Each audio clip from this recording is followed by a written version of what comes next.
La difficulté pour nous de réfléchir sur l'Église, c'est que c'est aussi un corps constitué, un corps, une société, comme on dit, une société, qui s'est formée comme l'a voulu Jésus, puisque Jésus a appelé des apôtres, qu'il a envoyés missionner partout dans le monde, et ces apôtres ont fondé des églises avec des évêques, et ces églises, bien, l'ensemble des églises, ça fait l'Église, voilà, dans le monde entier. Donc il y a une société humaine qui s'est constituée autour du mystère même de l'Église, qui est le corps du Christ. Donc il y a une partie qui est divine, puisque la tête de ce corps, c'est le Christ, parce que les membres, une partie de ces membres sont au ciel, la Vierge Marie, les saints, etc. Et puis parce que aussi, il y a une partie visible sur la terre qui est en cheminement vers le ciel. Et donc cette partie visible de l'Église, il ne faut jamais l'occulter, parce que l'Église est en chemin aussi, même si elle a sa tête qui est là-haut, qui est réalisée, il y a une partie aussi qui est toujours en chemin. Et l'Église, sa mission, c'est d'être fidèle justement à annoncer le royaume. Elle est porteur du royaume. Elle est porteur du royaume dans les sacrements, dans l'évangile qu'elle porte, la parole de Dieu, les sacrements, et puis bien sûr dans les saints, la sainteté. Alors on a vu la dernière fois que l'Église était une, que dans cette diversité, il y avait une unité. Ce n'était pas une unité d'uniformité, c'était une unité par la foi, par une seule foi, un seul baptême et un seul Seigneur Jésus-Christ. C'est ça qui fonde l'unité de l'Église. Et cette unité, l'Église, Jésus l'a voulu en mettant Pierre à la tête de l'Église, en disant « Tu es Pierre, cette pierre, je bâtirai mon Église ».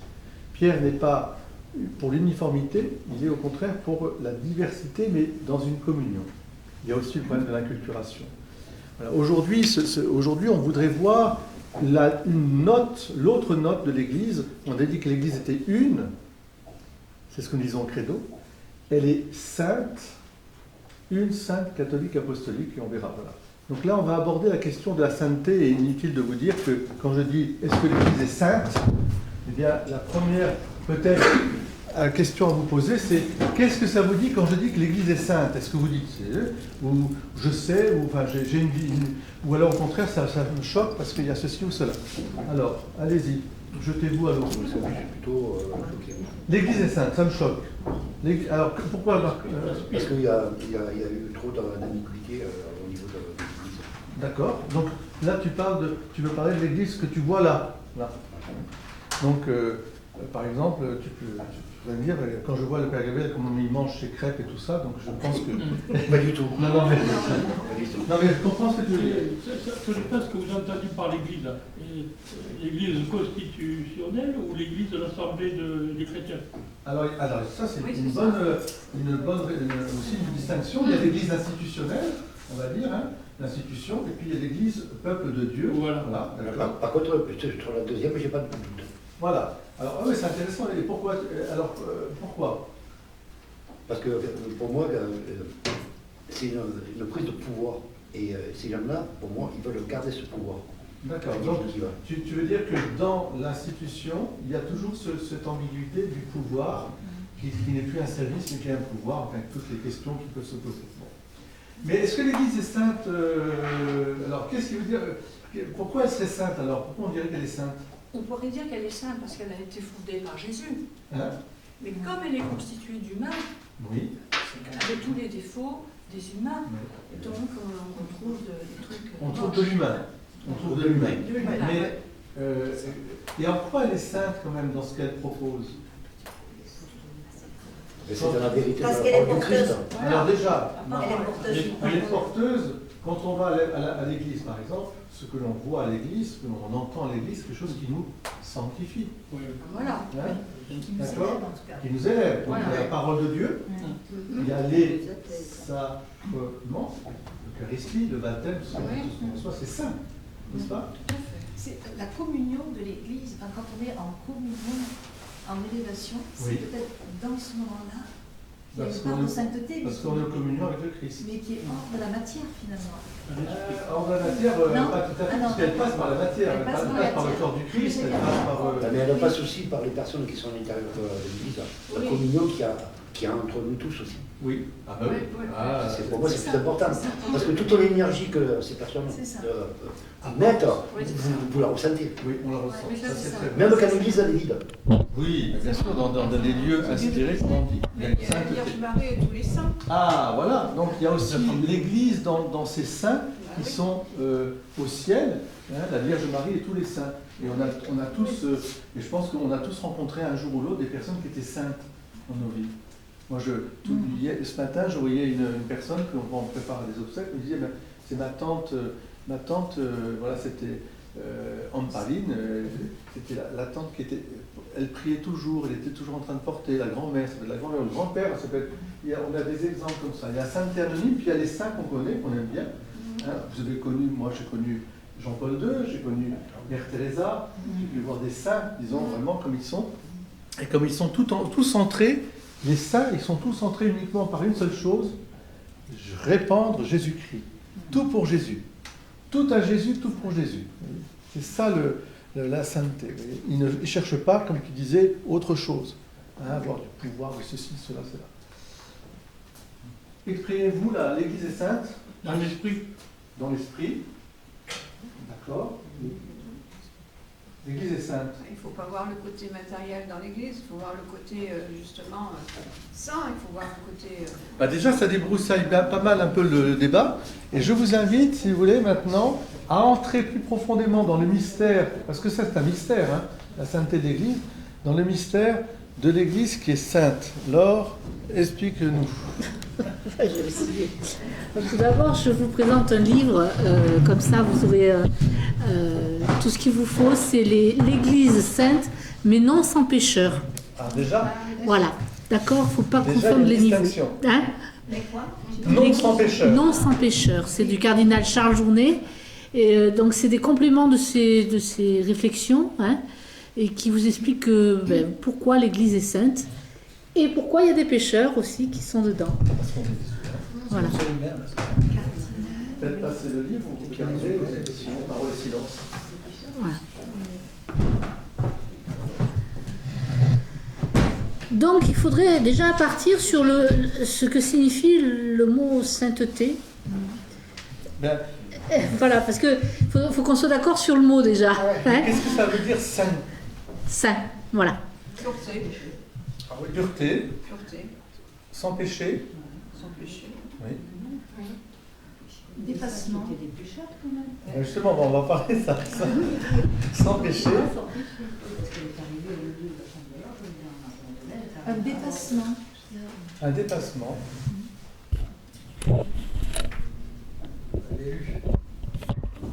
Oui, c'est pas mal un dépassement aussi, élu.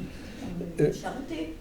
Charité, l'amour, il n'y a plus que l'amour, hein, il n'y a plus que le don de soi, etc., etc. Donc, au fond, la sainteté, si on veut d'abord parler de la sainteté, il faut regarder qui est saint.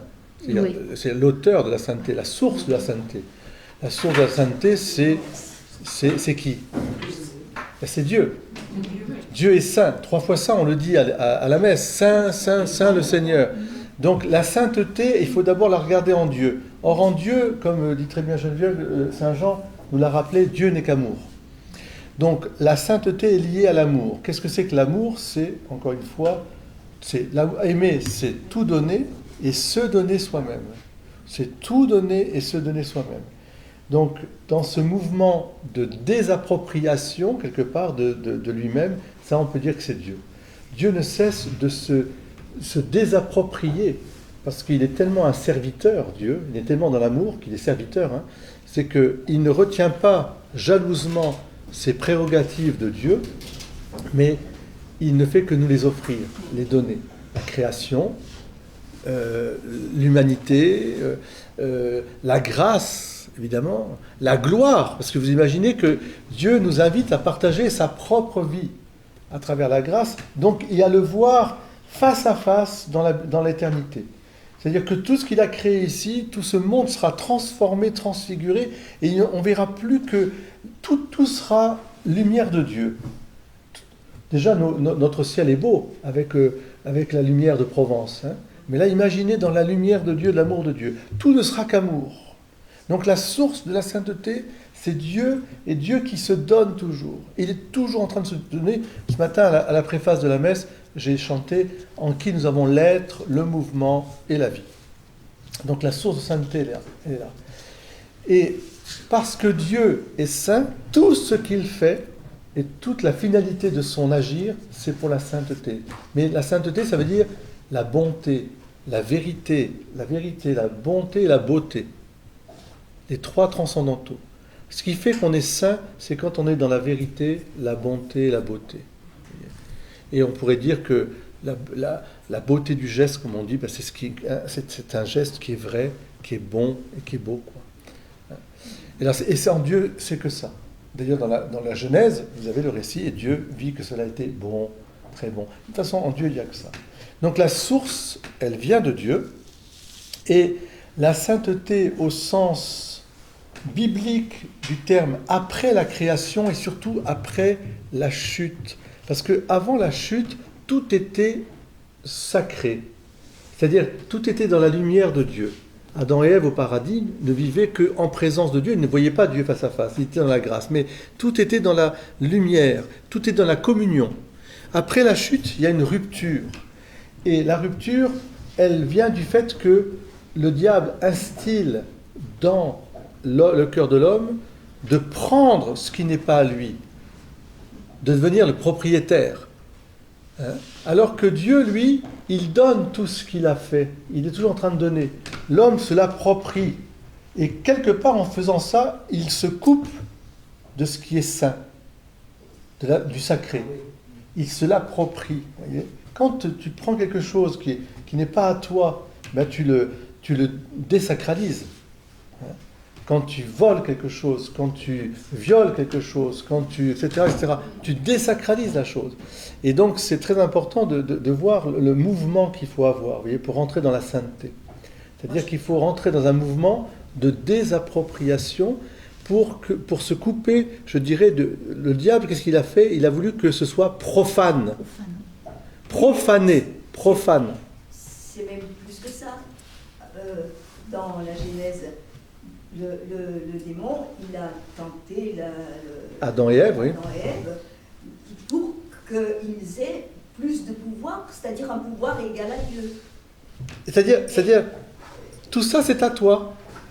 Oui, tout ça t'est à toi et tu seras comme Ben oui, parce que tu sauras tout, oui. Tu comprendras tout, c'est ça. Tu n'auras pas de différence. L'arbre de vie, l'arbre de la connaissance. Et oui, et moi, ce que je perçois, c'est que c'est le problème, c'est ce qu'on appelle aujourd'hui le péché d'orgueil. On peut appeler oui, c'est le péché d'orgueil. Oui. Le désir de puissance, la domination, le désir de domination. C'est la domination. Et bon, à travers tous les siècles, on le trouve partout, qui mine la vie humaine. Absolument. On le trouve partout parce que c'est l'origine du péché, il est là. Oui. Tu vous serez comme Dieu. Voilà ce que dit. Et donc, mais vous voyez que c'est une profanation. Profanation, c'est vraiment l'antithèse de la sainteté. La sainteté, c'est ce qui consacre, ce qui communie, etc. La profanation, profane, vous voyez, profaner, c'est en fait désacraliser, couper du lien, se l'approprier. Vous voyez. Et au fond, ça peut aller très loin, puisque dans le péché de Lucifer, qui est la tentation subtile pour l'homme, c'est une autodétermination de l'être par rapport à Dieu. Pas besoin de toi. Pas besoin de toi. Le diable, pour ça, il est dans l'enfer, enfin, il est définitivement condamné, parce que dans sa lumière étincelante, il a dit non. Et je n'ai pas besoin de toi pour être heureux. Mon bonheur vient de moi, alors que tout ce qu'il a comme beauté, ça venait de Dieu. Ça vient de Dieu. C'est un peu comme si je disais, c'est la tentation de l'homme ici-bas, comme vous l'avez très bien dit, de s'approprier des choses, de s'en faire les maîtres, le pouvoir, la création, etc. Tout ça nous a été donné. Donc si on veut retrouver le chemin de la sainteté, il faut retrouver le chemin du don. Tout m'a été donné, mais tout a été donné, nous a été donné par Dieu, mais nous sommes au Christ et le Christ est au Père. Donc il faut tout remonter par le Christ vers le Père. Et donc être des lieutenants, des tenants-lieux hein, de ce que Dieu nous a donné, non pas des propriétaires. C'est dans ce sens-là que l'Église a un message à faire passer sur l'écologie, sur la finance, etc., en disant tout ça c'est bon, mais il ne faut pas que vous en fassiez un absolu. Et comme vous avez très bien dit, tout ce qui est domination, pouvoir, voilà, quelque chose voilà. La sainteté va se trouver dans ce mouvement-là. Mais je ne peux pas être saint par moi-même, il va falloir, ensuite on va voir en quoi ça consiste. En fait, dans la société actuelle, c'est compliqué d'être sain dans la mesure où le système de finance est par lui-même immoral. Alors, c'est une bonne question. Il est comme il est, et il faut lui redonner un sens éthique, un sens moral. En illusion.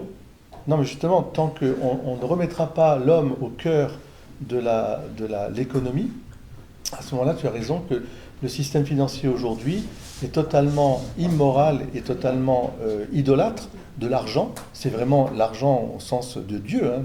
À la divinité de l'argent, on sacrifie les vies, la guerre, on peut l'énergie dont on parlait, vous avez vu comment on est manipulé dans tous les sens par cet argent.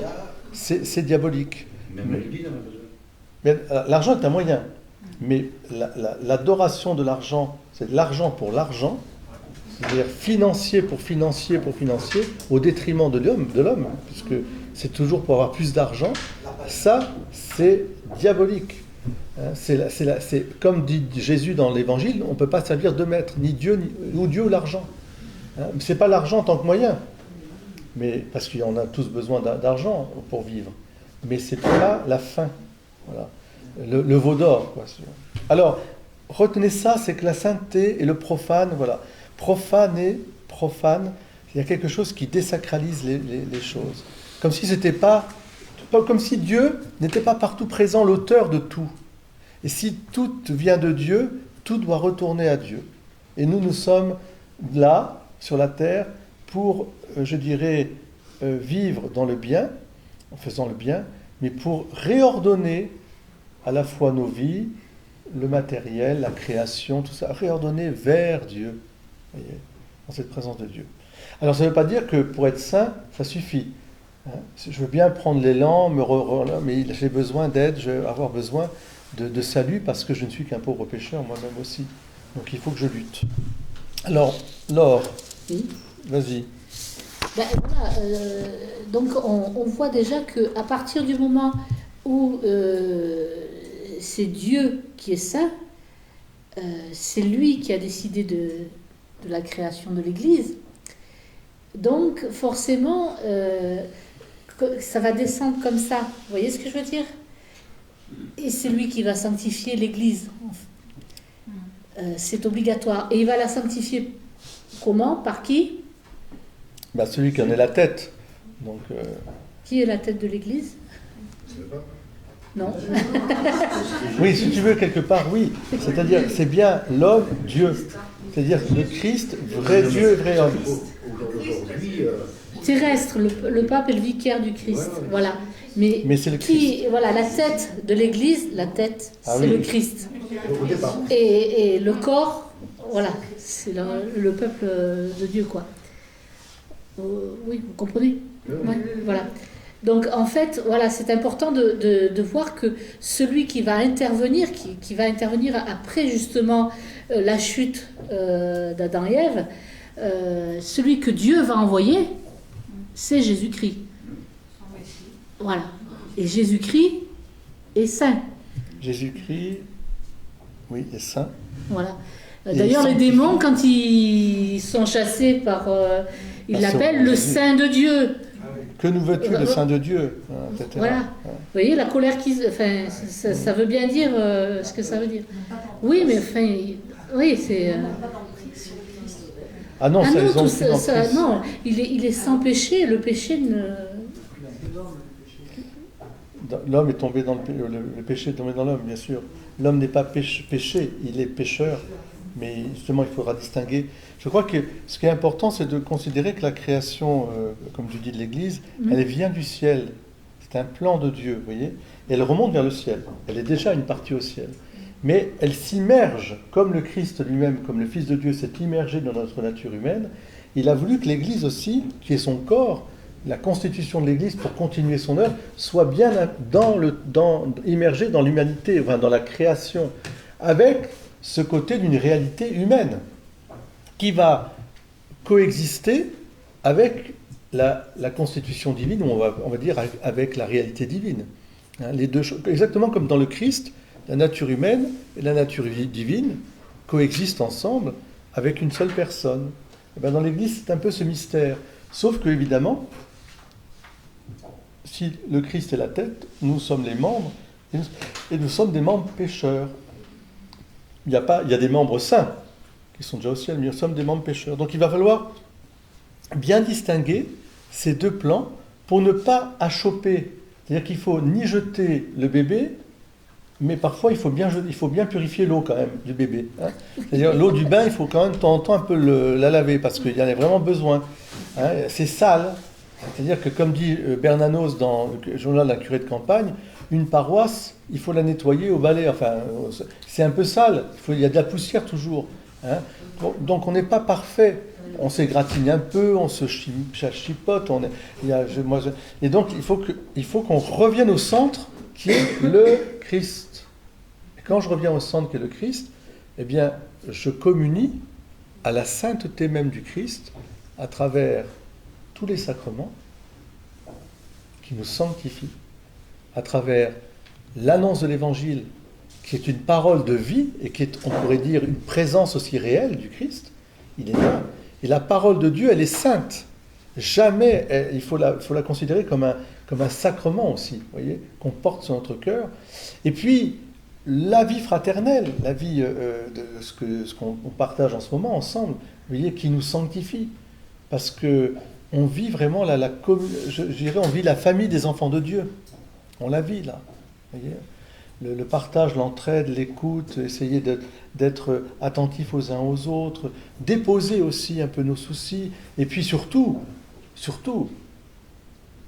à travers la foi et la charité, garder l'espérance. L'espérance qui est invincible, vous voyez. Parce que je sais en qui j'ai mis ma confiance, dira saint Paul. Même si moi je suis qu'un pauvre, dira saint Paul, je suis le dernier. J'avais massacré des chrétiens, je les avais emportés, déportés. Je suis le l'avorton de Dieu, dira-t-il. Mais je sais en qui j'ai mis ma confiance, il ne me décevra pas. Et alors, ce qui fait que c'est incroyable, saint Paul, au tout début de ses prédications, il s'adresse aux églises en les appelant au sein de l'église, on va dire, de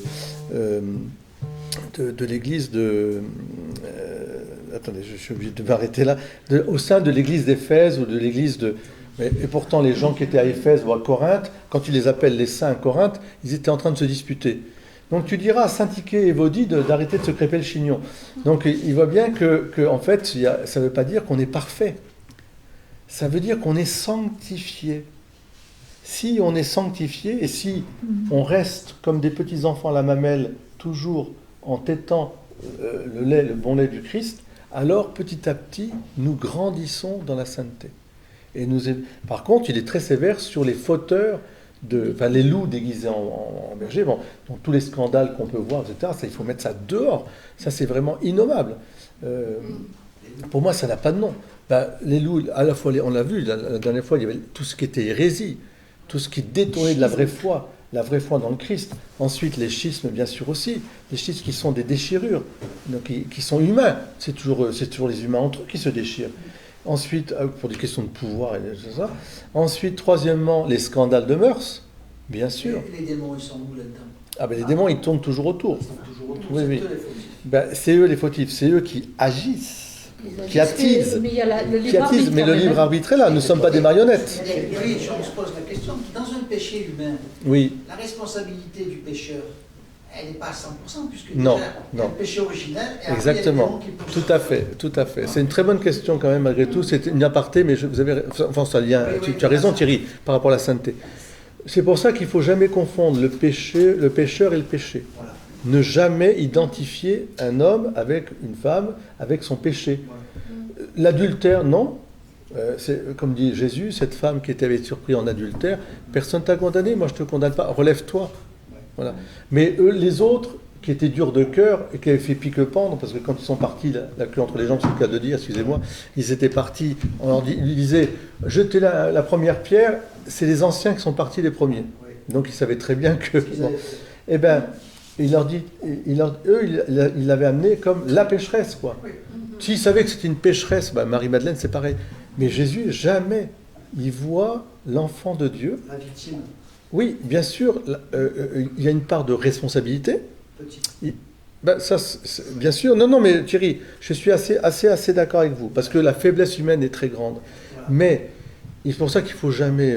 voilà, il faut toujours... Mais il reste néanmoins que nous ne sommes pas des marionnettes aussi, attention. C'est-à-dire que, non, on n'est pas des marionnettes, nous sommes, notre libre arbitre est là. Donc, quand je pêche, je dois dire au Seigneur pardon parce que c'est moi qui ai péché. Oui, d'accord. Quand je fais le bien, je peux dire merci Seigneur parce que c'est toi qui as fait le bien en moi. Et comme disait saint François de Sales, je ne m'étonne pas tant de pécher que de ne point tant pécher. Parce que chaque jour, on fait nos petites fautes, nos petites bêtises, etc. Voilà. Nos élucubrations, en pensée, en parole, par action, par omission. Vous savez, alors si le juste pêche 7 fois par jour, alors nous... Non. Donc, je reviens à cette idée importante de ne pas confondre le pécheur et le péché. Donc, de bien distinguer l'Église dans sa réalité humaine, qui est nécessaire. Parce que c'est un sacrement. Qu'est-ce que c'est qu'un sacrement, l'Église? Les sacrements, comme les autres sacrements, elle sanctifie. C'est sacré. Ouais. C'est sacré. Si elle sanctifie, ça veut dire qu'on a besoin d'être sanctifié. Et elle ne sanctifie pas par elle-même, elle sanctifie par la grâce du Christ qui vient sanctifier. Et nous avons besoin d'être sanctifiés. Vas-y. Le premier souci de l'Église, c'est quoi? C'est ça. Selon vous, c'est quoi le premier souci de l'Église? C'est le service de Dieu, c'est la gloire, le service de Dieu. Elle n'est pas là pour faire simplement des lotos, des machins. C'est sympa, mais le but, c'est de glorifier Dieu, c'est d'amener les gens à Dieu, c'est le salut des âmes. C'est le salut des âmes. C'est ça son souci. Et ça, on l'oublie souvent.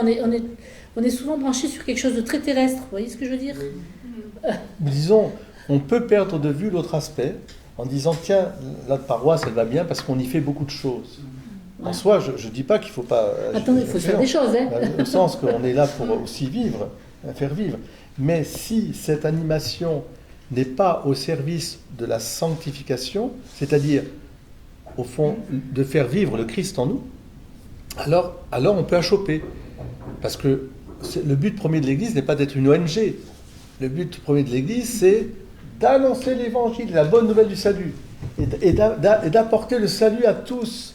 Et ça ne veut pas dire qu'on n'aura pas à mettre la main à la pâte, faire ceci, cela, etc. Bien sûr, au contraire. Au contraire, l'amour de Dieu par le service du prochain. Mais il ne faut pas le dévier, ça.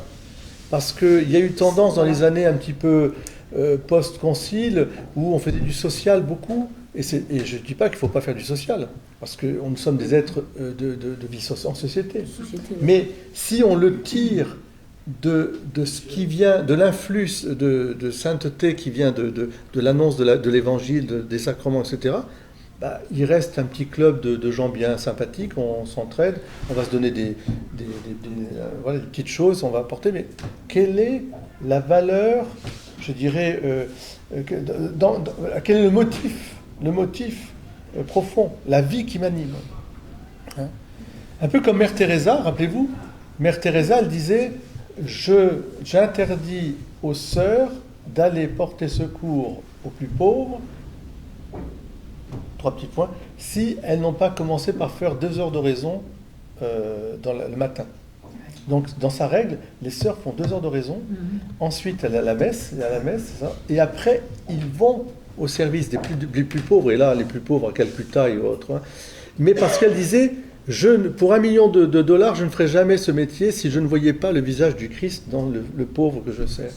Et quand elle va le servir, elle apporte elle-même son visage de Christ, et elle le dépose, bien sûr, dans le pauvre, qui lui aussi s'illumine, et le pauvre lui-même apportant son visage de Christ.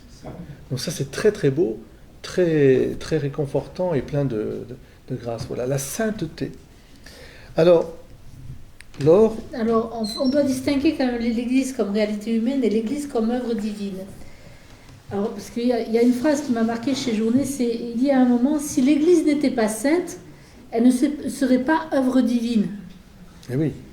Et elle est aussi composée de pécheurs, puisqu'elle recrute dans notre multitude, pécheresse en acte et par le péché originel. Ah oui.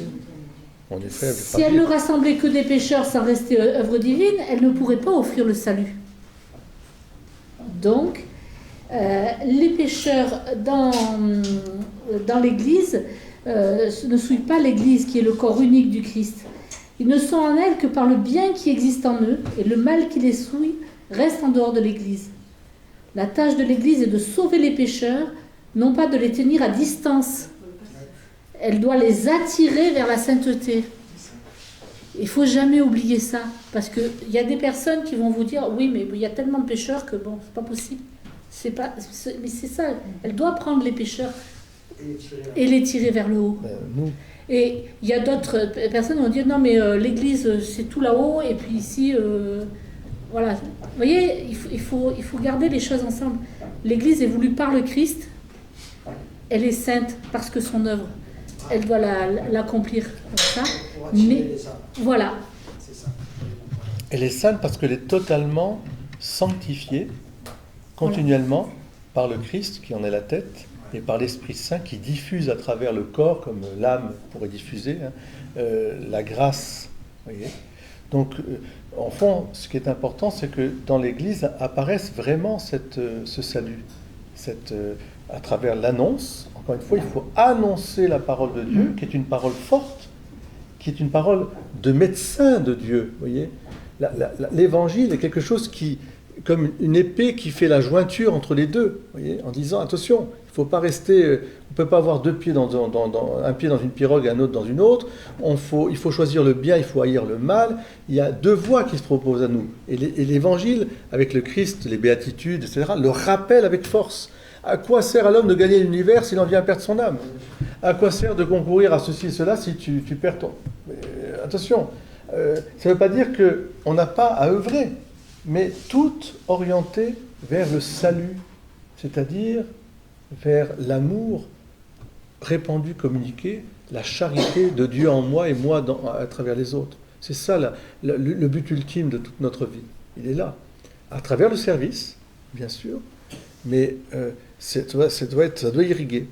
Les sacrements, je vous ai dit, voilà, elle est sainte pour ça, parce qu'elle est le corps du Christ. Ce qui défigure l'Église en tant que réalité humaine, c'est à chaque fois, comme le dit le cardinal Journet, que les péchés des hommes, que nous sommes tous, viennent comme se servir de l'Église en tant que telle pour en faire un pouvoir, une domination, tout ce qu'on peut voir. Et aujourd'hui, c'est vrai que ce qui est triste, c'est d'entendre tout ce qu'on entend sur des détournements, même on peut dire. Je ne parle pas du pécheur. Le péché, c'est autre chose. Les faiblesses, elles peuvent exister. Mais quand on détourne l'appareil à des fins, soit d'argent, soit de domination des personnes, bien sûr, profanation, corruption, et puis tous les scandales qu'on peut avoir, et vous vous rendez compte qu'il y a des personnes qui ont échafaudé des espèces de théories pour placer leur pouvoir et je dirais corrompre les gens. Et les détourner quelque part de la sainteté, en fait. Il y a encore les démons qui sont là. Ah ben le démon est là, mais bien sûr, Thierry, le démon, il est là, mais si tu veux, ce qu'il faut faire attention, c'est que dans le combat spirituel, il y a un combat, c'est-à-dire que l'homme est aussi à combattre. Du moment, après, il est livré aux puissances du démon à un moment ou à un autre. Il y en a qui sont malheureusement possédés, mais ceux-là, c'est pas les plus... Jésus, c'est un peu ça. C'est pas les plus dangereux. Non, les corrupteurs sont plus graves, c'est plus grave, parce que eux, ils se déguisent en anges de lumière et ils font tomber des gens. Voilà. Donc aujourd'hui, même des œuvres saintes, comme par exemple, je pense à l'Arche, comprenez? L'Arche, on vient d'avoir Ah, mais quand vous lisez le rapport sur l'Arche, vous vous rendez compte qu'il y avait un système mystico-dingo, moi j'appelle ça mystico-dingo, Oui, là, mais ouais, c'est beaucoup franchement, plus que ça. C'est Pervers. mystico-dingo pervers, quoi. Ouais. Où le gars, il s'invente une espèce de théorie qu'il fait passer à travers les gens c'est triste. Pour Parce- justifier de ses actes. Pour justifier. Bon, vous allez me dire, moi, je sais pas, enfin bon, simplement, c'est parce que effectivement, nous sommes faibles et fragiles, et que les personnes qui sont tombées dans le piège, ben, ils faisaient, c'est comme ça. Pourquoi on tombe? C'est ce que, voilà, il y a une espèce, et ça, c'est l'ange de lumière, le Satan, l'ange de lumière déguisé, enfin plutôt le diable déguisé en ange de lumière. Donc c'est beaucoup plus grave. Après, que dans l'histoire de l'Église, il y a eu des débordements, on a eu les papes qui étaient un peu des soldats, qui avaient un État, bon, ils ont fait la guerre, que les papes Borgia, ils avaient une maîtresse. Je dirais à la limite, je ne vais pas dire que c'est bien, mais ça, c'est pas grave. Enfin, c'est pas grave. Ça n'enlève pas la sainteté de l'Église au sens de ce que... Ça, voilà, c'est un peu comme les rois qu'on mariait au berceau. Bon, bah, ils avaient des maîtresses, je veux dire, c'est la nature humaine, quelque part, il y avait quelque chose qui n'était pas en place. Mais ça ne justifie pas, je sais pas, c'est de l'excès. Charles de Foucault, par exemple, a eu, dans une période de sa vie, Bien des sûr. débordements, Mais ça, c'est moins grave. C'est moins grave que quand, au sein même, je dirais, de l'Église, par les hérésies, je vous ai dit les schismes, etc. Et donc là, la corruption, c'est une forme d'hérésie, là. Hein. C'est-à-dire, dans ces systèmes spiritueux mystico-dingos, c'est une corruption de l'Évangile. Parce qu'ils en arrivent même à dire qu'ils sont en train d'être dans une communion mystique avec Jésus et Marie. Hein. Donc, est-ce que vous vous rendez compte qu'ils sont en train de dire à des pauvres gens en disant en fait, vous couchez avec Jésus, avec Marie, quoi. Hein? Je voulais vous poser une question qui me taraude. Est-ce que ça ne sert pas trop du diable pour nous dédouaner? Parce qu'on n'assume pas. Alors, voilà, ça c'est on abordera cette question-là à un autre moment, parce que, mais tu as raison, Marco, moi je suis prêtre exorciste, vous savez, donc j'insiste beaucoup sur la volonté, c'est-à-dire sur le fait que nous sommes aussi libres, il y a un libre arbitre. On le sait Il faut actionner notre volonté. Une grande perte de l'éducation d'aujourd'hui, c'est d'avoir affaibli la volonté. On n'est plus volontaire, on est complètement addict, on est assisté, on est ceci, c'est toujours la faute à quelqu'un, c'est la faute à quelqu'un. Alors au temps, au soleil, je sais pas quoi, c'est la faute à quelqu'un. Donc il faut redonner de la volonté avec l'aide de la grâce évidemment, parce que nous sommes faibles et fragiles. Donc tu as raison de souligner cet aspect-là, et tu as raison, Thierry, aussi de dire que le diable rôde. Oui, mais moi je trouve que ça sert trop en fait, parce que chaque fois, moi j'entends des choses, et on me dit, ouais, moi je voulais pas faire du mal. Et si tu voulais pas faire du mal, puisque tu le sais, pourquoi tu le fais? Eh ben, c'est la question qu'on peut vous poser. Pourquoi il a fait? Mais oui, Il voulait pas faire vous n'avez pas de réponse. Alors, Il ne voulait pas faire le mal. Il Vous le n'avez fait. pas de réponse. Qui a été décideur? Mais déjà, moi ça m'est arrivé de faire du mal, pour moi je suis le seul responsable. Oui. Mais je trouve que les deux points de vue sont... On en parlera. Pour moi, je suis Ce que responsable. j'aime bien sur les deux points de vue, c'est qu'il ne faut pas nier la puissance du démon pour attiser, etc. Ça, c'est sûr. Il ne faut pas nier aussi l'enfermement des gens. Parfois, il y a des gens qui sont enfermés. Ils sont plus... C'est presque une maladie, je dirais, à la limite. D'autre côté, j'aime bien aussi, Marco, ce que tu dis, parce que je pense qu'il faut aussi responsabiliser les gens et leur dire, dès le départ, dès le jeune âge, attention, ça c'est bien, ça c'est mal. Parce qu'après, si tu dis, bah oui, moi il ne me plaît pas, je vais planter un coup de... je sais pas, j'ai entendu une voix qui m'a dit qu'il fallait que je le... Parce qu'elle se dédouane, chaque fois. On continue à faire des fautes. Je suis d'accord. Voilà. Si il faut assumer cette faute, essayer de ne pas le refaire. Alors, ça, c'est un aspect, je dirais, de la question de la sainteté de l'Église, puisque forcément, s'il y a des saintes, c'est qu'on aborde aussi la question du péché, du mal, mais c'est pas tout à fait voilà. Alors, concernant les saints, il y a des saints comme serait-ce que Jeanne d'Arc, Saint-Louis, ça ne rentre pas du tout dans ces critères. Comment Dieu aurait donné l'ordre de faire des croisades, de tuer les hommes? Alors, ça c'est encore... Ça, c'est une autre question. Ils vivent à une époque, et quand ils sont dans une époque, il y a, ils vivent avec donc des préoccupations historiques qui sont du moment. Le contexte historique de la croisade au départ, c'est une mentalité. Donc, au départ, ne croyez pas que les blocs sont complètement séparés. C'est-à-dire qu'entre l'islam et la chrétienté, on va dire, les chrétiens, il y a des échanges, il y a plein d'échanges, etc. Bon, un jour, je vous dirai un peu le résultat un peu de mes recherches, de la petite thèse que je suis en train de faire aussi. Mais c'est vraiment beaucoup plus très ouvert. Mais il est important de voir qu'il y avait donc des traités de paix qui garantissaient à tous les religieux de pouvoir aller au lieu saint sans être empêchés. C'est ce qu'on appelle les pèlerinages. Et Jérusalem était une terre de pèlerinage, autant pour l'islam que pour les juifs, comme que pour les chrétiens. Et à un moment, pour des questions politiques, il y a effectivement des autorités qui rançonnent les pèlerins, qui les empêchent d'aller au lieu saint, qui les tuent, etc., etc. Et c'est pour rétablir la liberté, au départ, la liberté de ce pèlerinage, qu'on lance la croisade. Parce que c'était le lieu saint. Donc on pouvait pas empêcher, on pouvait pas supporter, à cette époque, de grande foi, c'est de dire que Jérusalem soit privé, que les chrétiens soient privés d'aller à Jérusalem. Bon.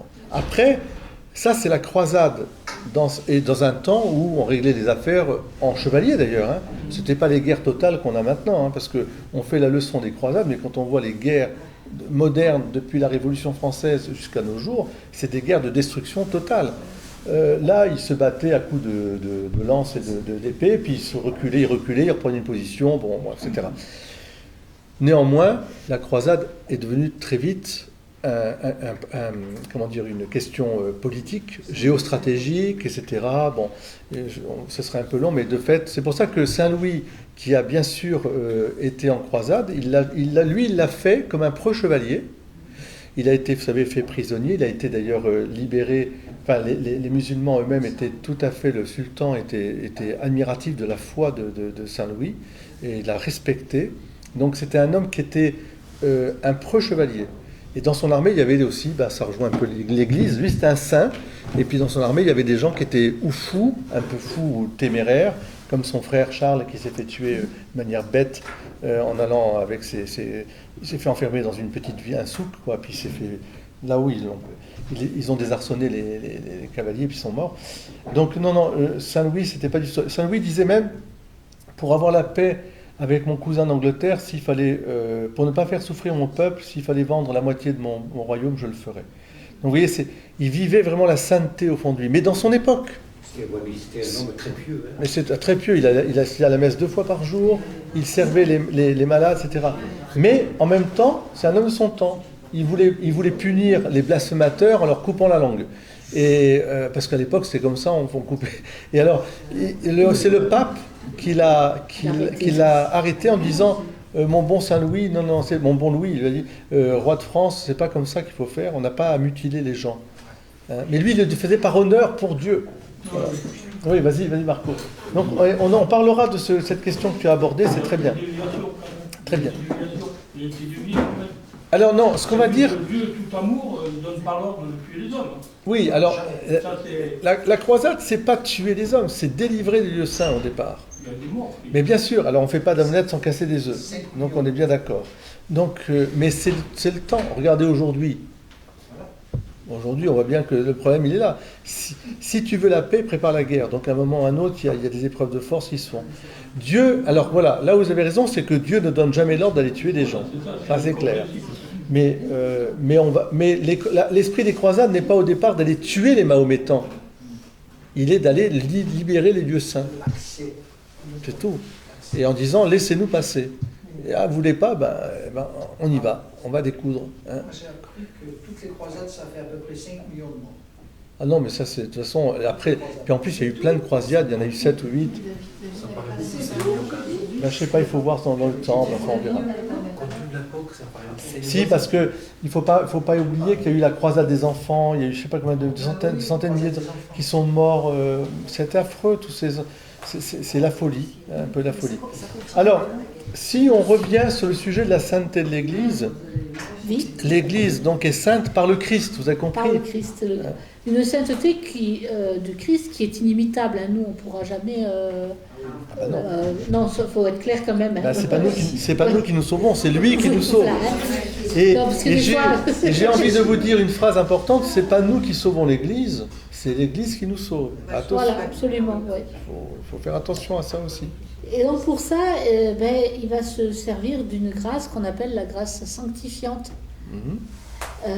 Donc elle est communicable, c'est lui qui l'a créée, qui la communique. C'est toutes les grâces qu'on reçoit. Hein. C'est quoi la grâce sanctifiante? Justement, allez-y. Moi, je sais pas. C'est les grâces qu'il envoie de lui pour nous rendre saints. Oui, mais c'est quoi? Par exemple, vous avez la grâce sacramentale. Oui, mais c'est quoi? Les sacrements. Oui, mais c'est quoi?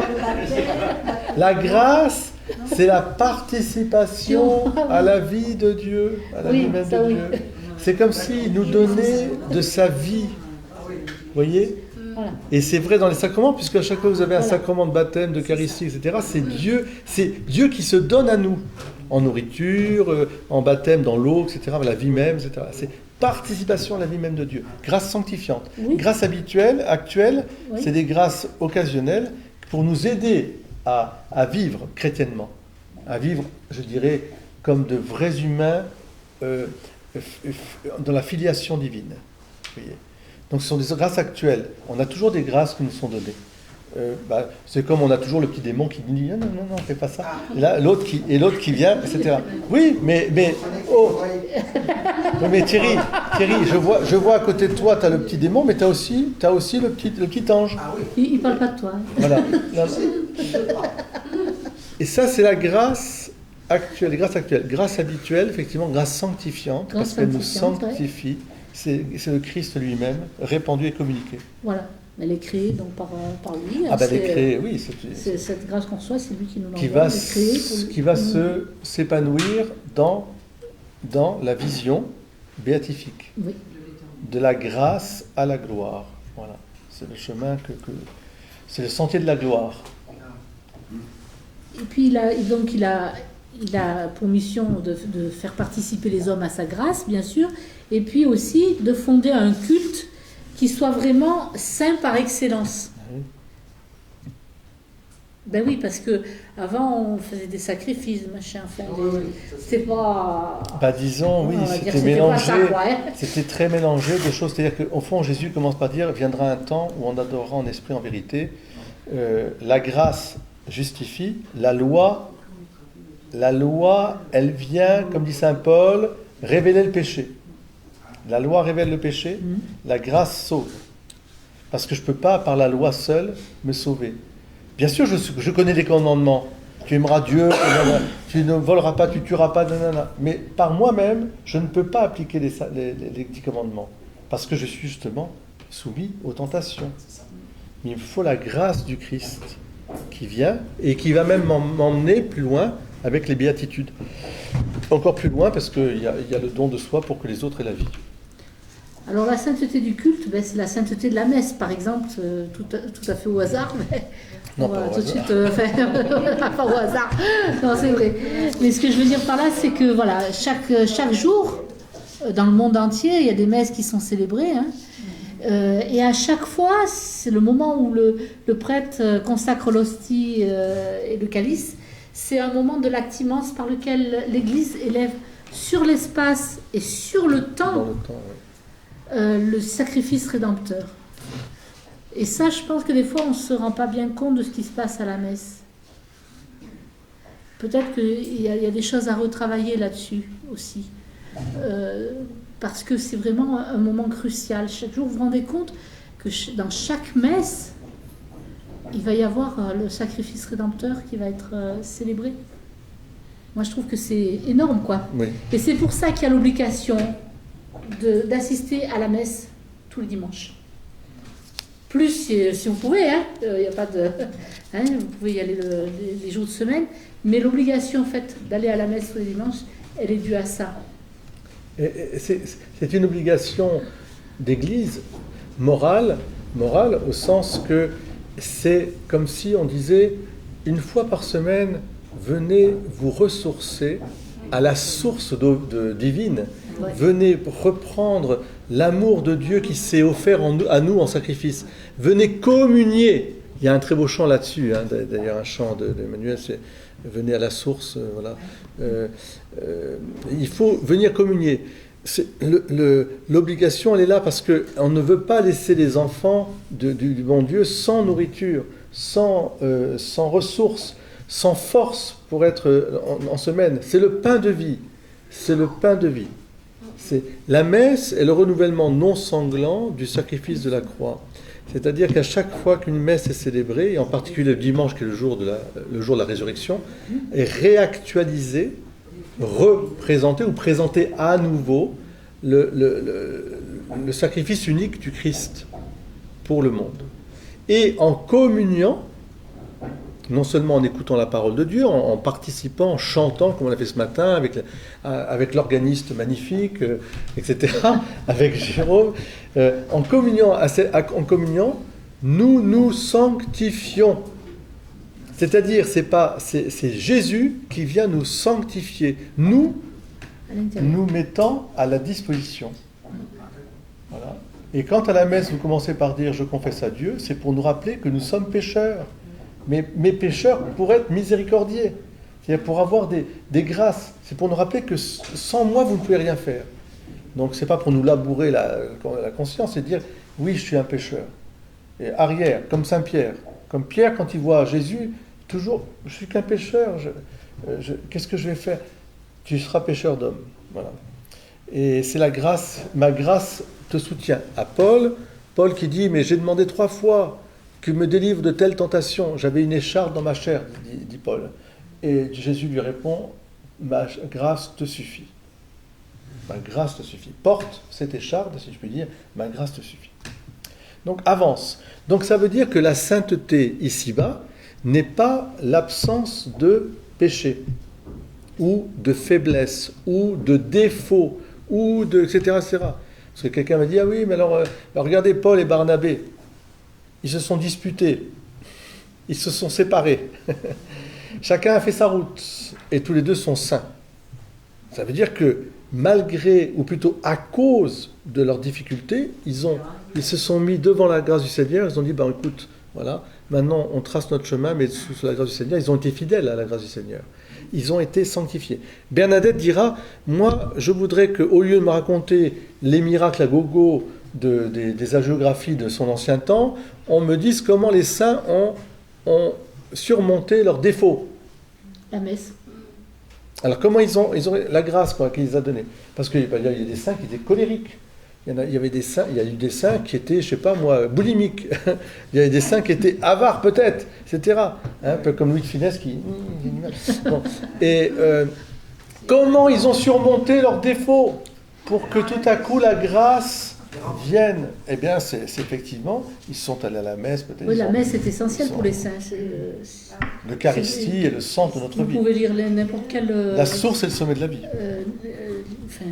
Biographie de saints, la messe est centrale. La messe.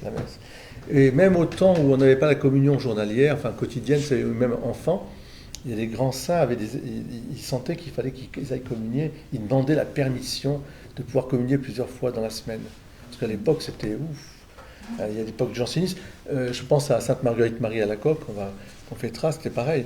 Et souvent, les apparitions, elles sont liées au mystère eucharistique. Dans les apparitions mariales, toujours, il faut faire construire une église.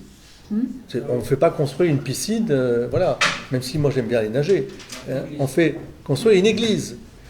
À Guadeloupe, une église. À Fatima, une église. Ensuite, à Fatima, c'est évident, les 3 voyants, ils sont formés à se sanctifier par la réception mystique du corps et du sang du Christ. Et l'ange va les préparer à la mission qu'ils vont avoir en leur donnant accès à la communion. C'est pour ça qu'il y a des personnes qui me disent « Oh mais non, mais père, je ne vais pas communier, je ne me sens pas... » Alors, bien sûr il faut aller se confesser. Si on sent qu'on a des péchés un peu lourds qui nous... Voilà. Comme je rends grâce à Dieu, parce qu'il y a une famille qui est venue de loin un petit peu, mais je suis allé bénir leur maison hier, et la dame et le mari qui sont c'est des chrétiens du peuple, magnifiques, sont simples, Et elle m'a dit, ben, lui, il n'avait pas communié depuis je ne sais pas combien de temps, et ben, depuis je crois, leur mariage, et même avant, peut-être, je ne sais pas. Et puis elle, c'était pas confessé. Ils avaient, voilà, il y avait des difficultés. Elle m'a dit, je pense qu'il y a quelque chose qui pèse sur mon cœur, il faut que je... Alors, hop, la confession.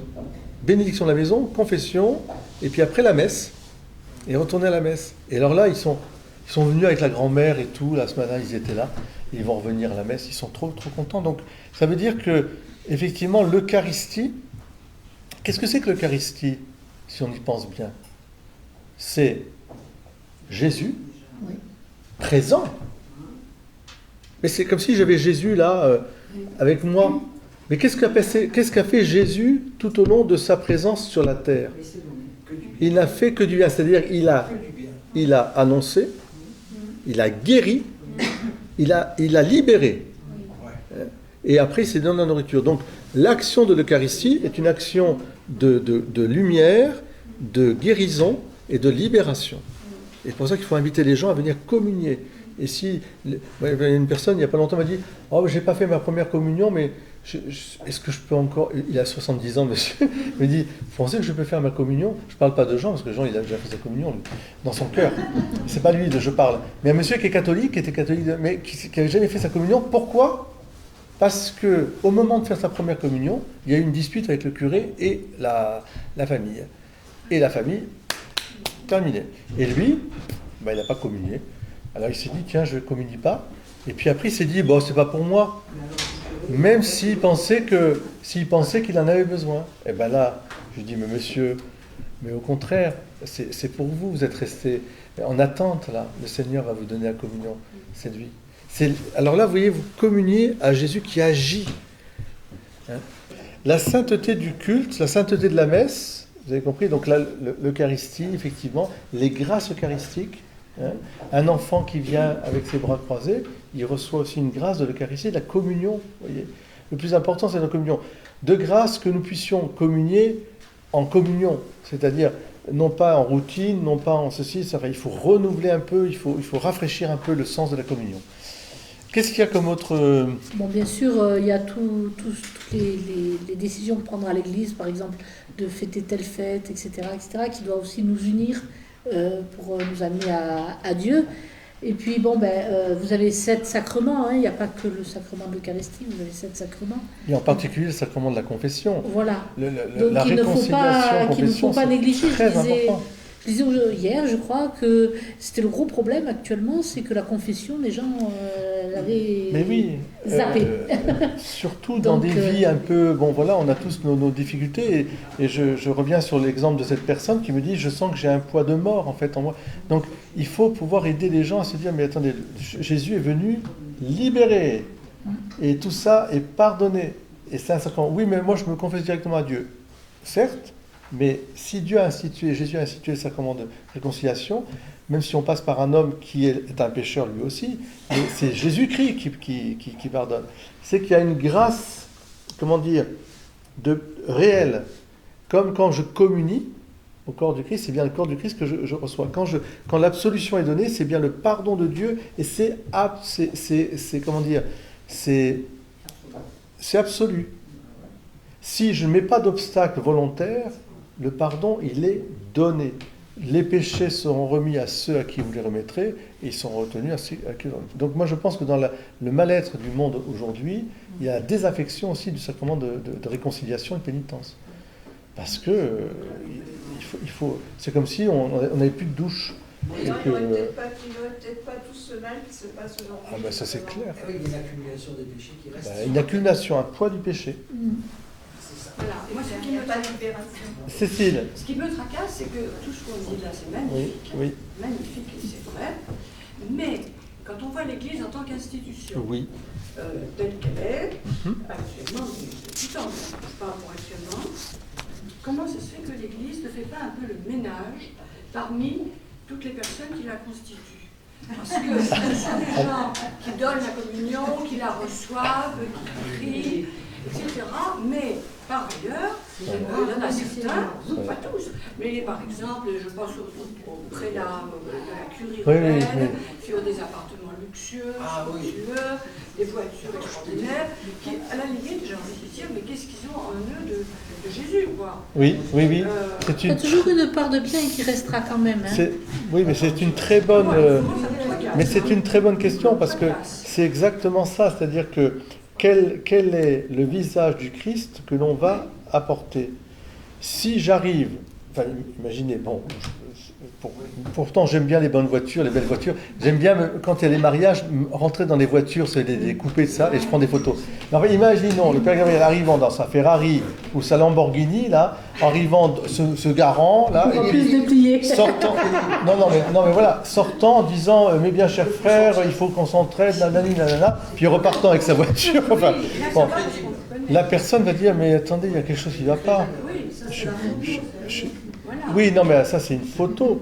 Mais il est vrai que si on vit pas simplement, c'est-à-dire si on ne vit pas dans une orientation profonde, il faut une cohérence de vie. Donc là, je rejoins tout à fait. On a dans l'Église aujourd'hui une réforme. C'est pas un coup de balai, hein. C'est une conversion. Dans l'Église, il y a toujours eu ces passages de conversion. Dès qu'on s'installe, c'est vrai dans toutes les églises, même protestantes, hein, dès qu'on s'installe, il y a une nomenclatura et un pouvoir. Et il y avait un pasteur évangélique américain qui était très très riche, qui avait vraiment beaucoup d'argent avec ses prêches. Ouais. Il avait un jet privé. Un jour, il va au Nigeria et il explique à des gens qui vivent avec moins d'$1 par jour la simplicité. C'est sûr que... Il était assez mal reçu. Ah bah c'est sûr. Non mais c'est vraiment très important. Alors, la conversion consiste justement à ramener au Christ absolument tout. Comment parlerait Jésus? Comment vivrait Jésus? Comment servir? C'est tout ça dans un sens, mais c'est comme ça. Et de dire aux gens qui veulent consacrer leur vie à l'évangile qu'ils doivent avoir une vie évangélique. Alors ça ne veut pas dire plus pauvre que moi tu meurs, hein. Ça ne veut pas dire qu'on va se mettre dans des sacs et des machins, etc. C'est pas ça. Jésus n'était pas comme ça. Jésus aussi, vous avez vu qu'on l'a traité d'ivrogne et de glouton parce qu'il allait dans les repas des gens. On se moquait de lui parce qu'il avait aussi une très belle tunique, hein. Sa tunique était mais il a été à Béthanie. Béthanie, c'est sûr, c'était une maison de biens. C'était Marthe, Lazare et Marie-Madeleine étaient des gens qui avaient de l'argent et qui ont tout mis au service de l'évangélisation. Donc, il ne fait pas une lutte des classes, il n'est pas dans la classification, il est dans l'utilisation des choses ou des biens au service uniquement de l'humanité, du bien de l'homme. Hein. Comme Zachée. Bon, Zachée descend, hop, je fais un banquet, je donne la moitié de mes biens, je rends 4 fois plus que ce que j'ai volé, il en avait volé pas mal, et puis c'était un inspecteur d'impôts, enfin un collecteur d'impôts. Alors vous savez, c'est comme Salluste dans La Folie des Grandeurs. Hein, un pour le roi, 2 pour moi, 1 pour le roi, 2 pour moi, 1 pour le roi. Il faisait comme ça, puis ça tombait par eux. C'est Yves Montand qui avait scié le coffre, puis toute la population qui disait il dit en plus il m'aime. Parce qu'en fait il ramassait tous les objets qui étaient derrière. Donc c'est ce style de vie évangélique, c'est-à-dire vraiment une charité qui s'ouvre à tous, qui fait exception de personne. C'est d'être disponible, c'est d'être aussi, je dirais, dans une utilisation modérée des biens. Ben oui, moi j'ai un téléphone, j'ai une voiture, je vais pas être... voilà. Il s'agit... Non, mais je veux dire... bon, je pourrais venir en chameau, mais le chameau aujourd'hui, ce serait un peu compliqué quand même. Mais ce qui fait du tort à l'Église, ce qui fait du tort à l'Évangile, c'est quand justement on n'est pas cohérent avec l'Évangile. Ça peut être en parole, quand vous avez des gens qui ont des théories évangéliques qui sont exclusives et qui,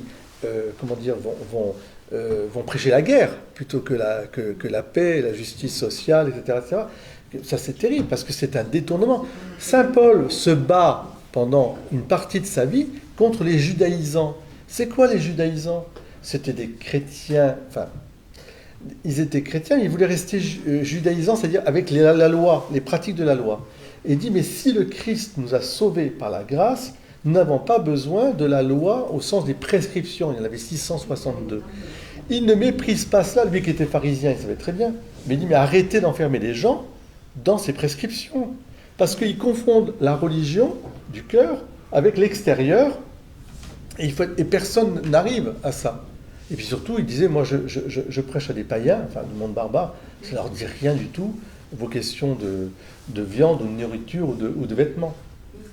Du temps de Saint François d'Assise, c'est le scandale justement aussi de cette vie de prélat, de seigneurs. Ce sont des seigneurs. Et alors ils n'ont pas abandonné leur seigneurie. Alors ils sont prélats, mais ils ont une cour, ils ont un château, ils ont même des armées. Et ben, qu'est-ce que vous voulez, au moment où il y a des hérésies qui arrivent, enfin, des mouvements comme les Cathares, etc., mais ils sont incapables, ils arrivent avec comme tu disais, avec son jet, là, il dit convertissez-vous, croyez en l'évangile, on va te croire. D'où les dominicains, les franciscains, qui arrivent, les ordres mendiants, on appelle les ordres mendiants. Et ainsi de suite dans l'Église. C'est pour ça qu'aujourd'hui, il y a besoin, certainement un grand besoin, de faire en sorte que l'institution, je ne dirais pas que c'est une question de moyens, c'est que l'institution soit vraiment un service. Alors moi, ce qui me chagrine le plus, c'est d'entendre des gens me dire, eh bien, on a l'impression que c'est inaccessible, ou qu'on n'a pas été... Voilà. Vous voyez, c'est quand une espèce de mépris, une tour d'ivoire, l'impression que nous on sait, vous ne savez pas, et puis vous n'avez rien à dire. Ou alors, on passe, vous savez, c'est la parabole du bon samaritain. Vous avez des prêtres qui passent, qui regardent et qui s'écartent. Et puis il y a le samaritain qui, lui, il allait de l'autre côté, lui il voit, il s'émeut, son cœur s'émeut, il dit je ne peux pas le laisser comme ça. Et j'y vais. Et oui, il fait tout ce qu'il fait. Et c'est ça l'Église. C'est un hôpital de campagne, si vous voulez. Il faut que ce soit ça. C'est pour ça qu'il faut vraiment qu'on s'entraide les uns les autres, qu'on ait cette... Et c'est un esprit d'équipe, vous voyez, qui emporte tout. Parce que quand il y a la charité, eh bien, d'abord, c'est une charité qui guérit, c'est un onguent extraordinaire qui va guérir, mais qui va soulever, qui va faire une cohésion, et on va donner une image d'une famille, où chacun a sa place. Il ne s'agit pas de dire tout le monde fait tout, non, c'est pas ça. Mais chacun est reconnu comme étant membre. Vous voyez, tu n'es pas exclu, tu fais partie de la famille. Voilà. Pardon ? Je dis comment changer ça ? On le change en vivant nous-mêmes, déjà ça. Je veux dire, moi, j'ai pas de plan. Vous savez, je me méfie beaucoup des plans. Parce que les plans, j'en ai vu dans l'Église, tous les 10 ans, 50, 15 ans, on va faire ceci. Il n'y a qu'à reprendre les synodes de machin, etc. Vous reprenez 20 ans, 30 ans, 40 ans. Et même, on a retrouvé des papiers dans les archives d'Avignon, en 1900 et quelques, il y avait déjà un peu la querelle entre les prêtres, des évêques, etc. Et quand on voit ce qu'on dit, on se dit, mais ça n'a pas changé. Ça n'a pas changé. C'est toujours l'hommerie. Alors là, on revient à la pesanteur et la grâce de notre sujet, c'est-à-dire qu'il faut accepter aussi, tout en demandant une conversion, qu'il y ait une imperfection. C'est-à-dire que l'Église ne peut pas, elle est sainte dans ce qu'elle vit, elle est sainte dans ce qu'elle donne, elle est sainte par le Christ, mais elle est composée de membres qui sont pécheurs. Et donc il y a la sainteté. Il ne faut pas encourager le péché. Hein. Il ne faut pas encourager. Mais on restera fragile. Et je préférais qu'on reste fragile, mais qu'on ne s'enferme pas dans une tour d'ivoire. Voilà. Donc je préférais cette fragilité parce que ça veut dire qu'à ce moment-là, on s'entraide les uns les autres. Mais sinon, moi je sais, toi tu sais rien, voilà. Moi je te condamne, je suis le juge, etc. Voilà. Mais c'est sûr qu'il y a un comportement qu'il faut faire évoluer. C'est évident. Parce que ça dessert l'Église. Parce que c'est la notion de service. Est-ce que les parents, vous n'êtes pas des... Vous savez que la même chose dans la famille. Il peut y avoir des parents qui sont malheureusement, qui dévident leur fonction de parents parce qu'ils considèrent que les enfants, c'est leur propriété. Ça existe, hein, il y a des folies, quoi, comme, hein, des syndromes, je ne sais pas comment on appelle ça. Mais est-ce que ça nie l'institution familiale ? Non. Les parents... Mais on apprend sur le tas à être parent. Vous savez, hein, s'il y avait un mode d'emploi... Pour être parent, vous le savez bien, hein, Hein, oh là là, mon Dieu, on a fait ce qu'on a pu, comme on dit, on a fait ce qu'on a pu. Mais on a essayé de faire pour le mieux. Oui, il y en a qui nous ont écrit des livres. Oui, oui, mais bon, vous savez, après, on fait comme on peut. Eh bien, dans l'Église, je dirais que, inspiré par l'Évangile, on a une lumière. Il faut suivre l'Évangile. Il faut vraiment être des évangélistes au sens de suivre l'Évangile. C'est-à-dire, moi, je me pose toujours la question, que ferait Jésus s'il était à ma place ? Et souvent, je dis ça dans les réunions où on fait des plans, machin. J'ai dit, bon, j'écoute ça, puis à un moment, je dis, et au fond, on pourrait demander à Jésus qu'est-ce qu'il ferait à notre place ? Ah oui, tiens, on n'y avait pas pensé. Donc, ben oui, est-ce que l'Évangile est un guide de vie personnelle, de vie communautaire, de vie sociale ? Moi, je crois que j'ai le droit de me référer, pas forcément à Marx, ni à Locke, ni à je sais pas moi, à tel économiste, mais je peux me référer même dans ma vie sociale à l'Évangile. L'Évangile comme facteur de vie sociale. J'en suis sûr. Voilà. Il faut créer un logiciel. Justement, intéressant. Oui, enfin, la question. Oui, un logiciel, mais oui, vous avez des lieux comme ça, vous pouvez faire. Non, je crois qu'il faut simplement vivre l'Évangile aujourd'hui. Vous savez, Jésus n'a jamais prêché un système. Il n'a pas prêché un système. Il a prêché le salut, c'est-à-dire la filiation divine, en nous redisant que nous étions tous frères et sœurs d'une même famille, hein, et donc à nous regarder comme des frères et sœurs. Et là où il s'est méfié, où il a toujours dit, attention, mais il le dit aux autorités, il n'est pas contre l'autorité, parce que de son temps, il y a une église qu'on appelle le Sanhédrin. Les grands prêtres, c'est un peu l'autorité suprême juive. Et Jésus n'est pas contre, puisqu'il a des amis dans le Sanhédrin. Il a des pharisiens qui sont comme Joseph d'Arimathie et autres. Et seulement, ils disent, ça, vous en avez fait un pouvoir, alors que c'est un service.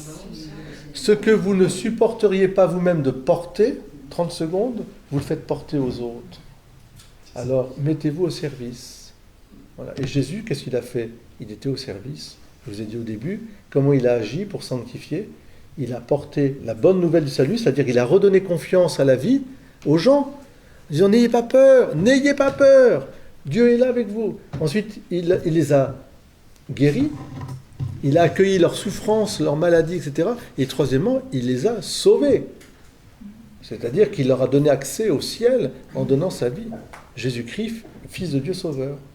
C'est pour ça que ce matin, je disais aux enfants, si vous gardez ça dans votre vie, dans votre cœur, toute votre vie, si vous avez si vous rentrez dans cette relation avec Jésus, Fils de Dieu Sauveur, je ne veux connaître qu'une seule chose, c'est ça. D'abord, Abba, Père, et puis Jésus, Fils de Dieu Sauveur. Mais alors, allez, votre vie, elle sera ce qu'elle sera, mais elle sera orientée vers le ciel. Alors, l'Église est sainte dans cette perspective, voyez. Mais j'insiste, acceptons aussi cette pesanteur. Parce que, pour éviter de faire une Église des purs aussi, ou une Église idéale, l'Église cathare, si vous voulez, ce que j'appelle les cathares, c'est de rêver à quelque chose où il n'y aurait pas de... Non, ça n'existe pas. Par contre, pécheur, oui, corrupteur, non. Pécheur, oui, mais aimé de Dieu, c'est-à-dire je ne suis pas un pécheur, je suis un fils ou une fille de Dieu, pauvre et pécheur, mais je suis d'abord un enfant de Dieu. Oui, ce qui me venait à l'instant, c'est que, en fait, est-ce que chaque fois qu'on est trop épuré, on n'est pas arrivé à un excès, je sais pas, le nazisme par exemple, c'est tout à fait l'opposé, mais je veux dire, c'était une loi d'épuration. Ah bah oui, bien sûr. Et dans l'Église finalement aussi, c'est-à-dire qu'il y a des... Je suis d'accord, je suis un peu d'accord avec vous. Il y a des choses qui se font peut-être en ayant cette idée de... Mais le comportement des pervers dont on parle, c'est qu'il y a une façade qui est totalement de pureté. C'est-à-dire qu'ils sont intouchables. Oui, Jean Vanier était un prophète. Oui, voilà, cette espèce de choses lisses. Et c'est ça qui n'est pas bon. Il faut absolument qu'on soit dans je dirais, la fragilité humaine, la vraie fragilité, c'est-à-dire la pesanteur. J'essaie de faire le bien, de temps en temps je me dispute, avec mon mari, avec ma femme, avec mon chien, mon chat, avec les oiseaux, avec le bon Dieu aussi. Et alors, et c'est parce que je me suis disputé que je suis... Non, ça veut dire, excuse-moi, pardonne-moi, j'aurais pas dû dire ça, excuse-moi. Mais tu m'as agacé. C'est ta faute. C'est de ta faute, en plus, c'est de ta faute.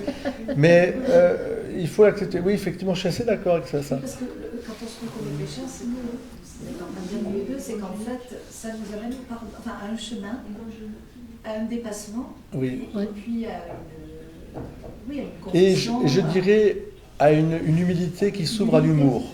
À l'humour. Parce que le problème qu'il y a, c'est qu'on est trop sérieux aussi. On est dans un monde qui c'est glacial, quoi. C'est le coup près, là.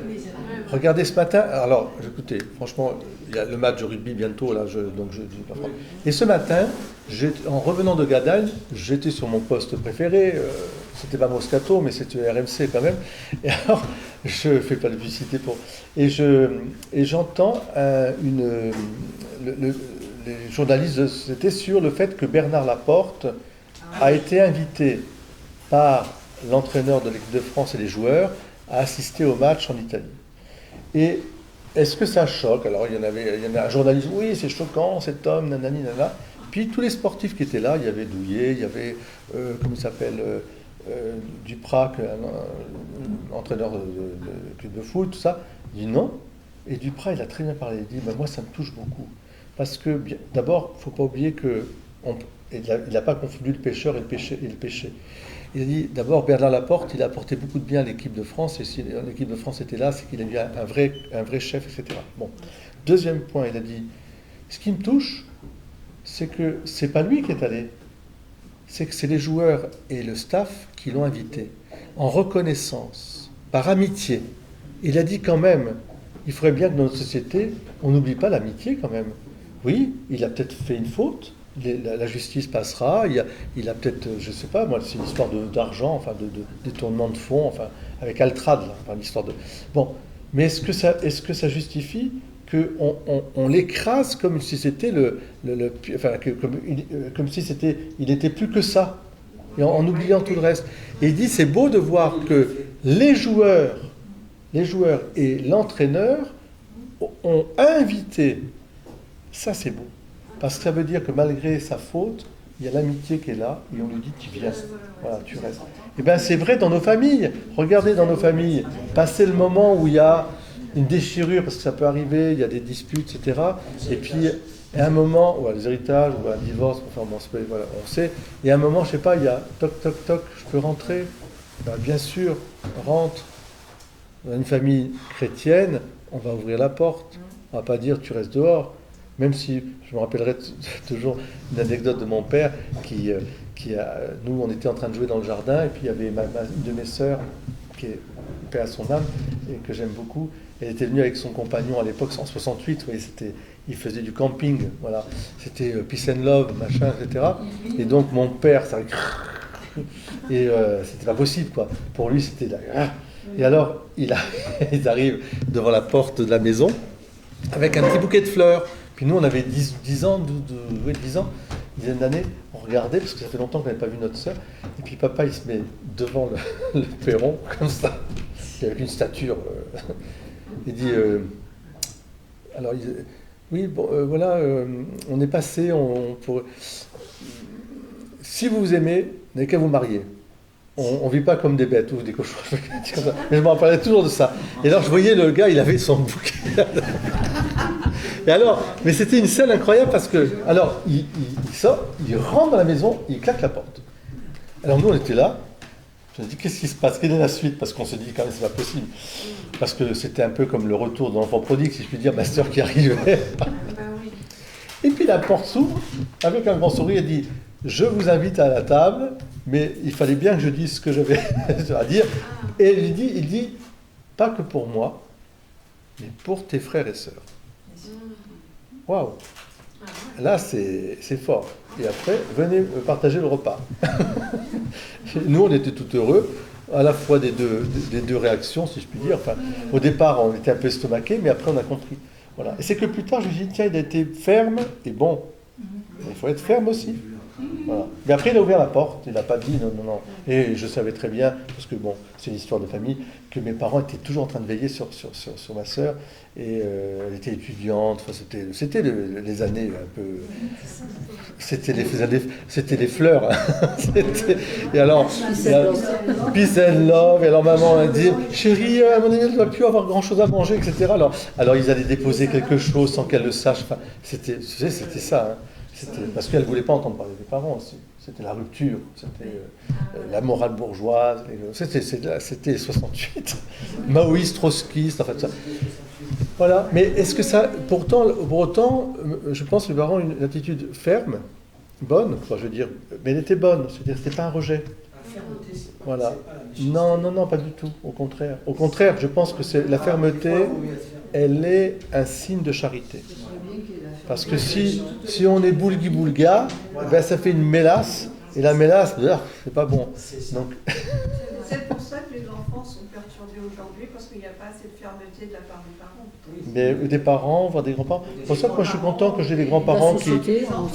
Moi, une petite, là, l'autre jour, elle arrivait avec son portable, là, comme ça. Et alors, je pense que chez elle, les parents, bah, ils laissent... Mais elle est arrivée chez les grands-parents, le grand-père a dit, ah non, ça, à table, mais voilà, terminé. Ici, c'est comme ça. Et on partage. Voilà. Alors la grand-mère, mais chérie, non. C'était une autre éducation. Ben oui, c'était. Et pour autant, leur papy, il l'aime.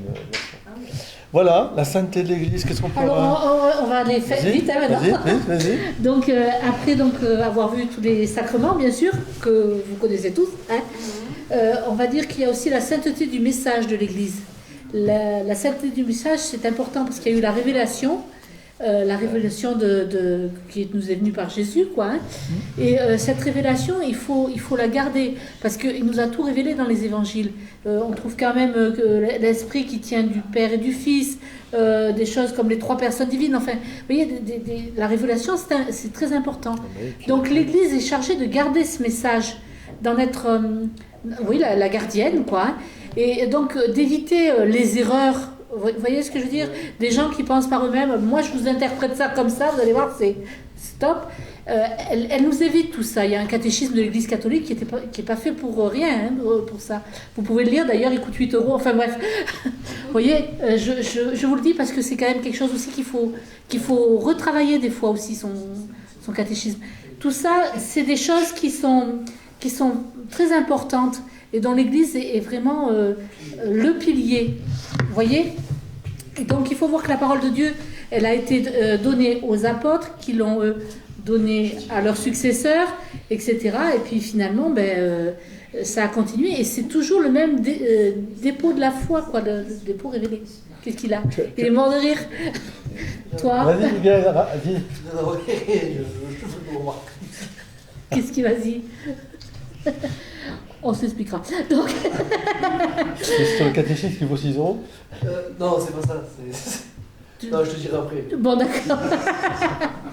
Voilà, donc c'est pour éviter justement des erreurs de compréhension, des erreurs dans tous les sens, qui peuvent même aller à des contre-vérités du coup, hein, puisque selon ce qui est dit, ça peut être... le truc, c'est que ça doit rester dans la moralité et dans le dogme. Oui. Toujours. C'est-à-dire que la vérité vous libérera. Donc il faut dire la vérité, mais c'est une vérité qui libère, c'est-à-dire c'est une vérité d'amour. C'est pas une vérité pour condamner. Mais oui, c'est pas une vérité parce que moi j'ai raison, t'as tort, et puis voilà, je suis le meilleur, t'es le plus... Voilà. Non, c'est une vérité en disant, mon fils, ma fille, si tu veux être heureux, vis comme ça. Si tu veux être heureux... Il paraît que ça va durer 3 semaines. Hein. Non indéfrisable. Voilà. Non, il paraît que la semaine prochaine, attention, il paraît qu'un grand froid peut arriver. Peut-être. Donc, pour répondre à une dernière chose que tu as dite, il faut savoir que les chrétiens imparfaits, comme tu dis, hein, imparfaits, ce sont que partiellement identifiés au Christ. Que partiellement. Et donc, tantôt ils sont dans l'ordre de charité, tantôt dans l'ordre du péché. D'accord? Et c'est pour ça que le scandale est possible. Oui. on peut dire qu'il défigure le Christ, le visage Voilà. du Christ. Donc, alors, je dis C'est pas, ça. c'est pas le pécheur qui défigure le visage du Christ. Le pécheur, dans la mesure où il se reconnaît pécheur, il est sauvé. C'est le corrupteur. C'est celui qui détourne le message. C'est une corruption d'idées. Encore une fois, les idéologies font un mal fou. Elles projettent les gens dans des guerres, dans des conflits. La corruption des mœurs, évidemment, elle fait un mal fou parce qu'elle enlève toute crédibilité. Une personne qui, normalement, doit être, je dirais, responsable de confiance et vivant l'Évangile, comment est-ce qu'elle peut être... voilà, les personnes qui sont, tout à coup, découvrent que c'est un monstre, ou une monstre, enfin, c'est affreux, quoi. Je veux dire, ça détourne complètement de toute... Et puis, troisièmement, sur la sainteté de l'Église, sur son message, elle nous rappelle notre destinée. Hein. Elle a un message qui est un message qui ne nie pas les autres messages, parce qu'il y a toujours des parts de vérité dans l'effort que l'homme a essayé de faire et des inspirations de Dieu. Mais Jésus-Christ, Fils de Dieu, vient. Le Verbe vient, se fait chair, pour, je dirais, nous dire la plénitude de ce message, que nous sommes vraiment des enfants de Dieu, hein, et que la création elle-même participe à cela. Et ça, c'est quelque chose d'essentiel, quoi. Il faut regarder. Alors moi, je crois, quand je dis que l'Église est une sainte, je le vis vraiment, parce qu'elle me sanctifie, l'Église. Elle me rappelle, justement. Mais malheur à moi si je n'annonce pas l'Évangile. Malheur à moi si je n'annonce pas au sens que je ne vis pas l'Évangile. Alors là, ce serait terrible. Il vaudrait mieux que je ne connaisse pas l'Évangile. Vous voyez ? Oui. Ben oui, parce que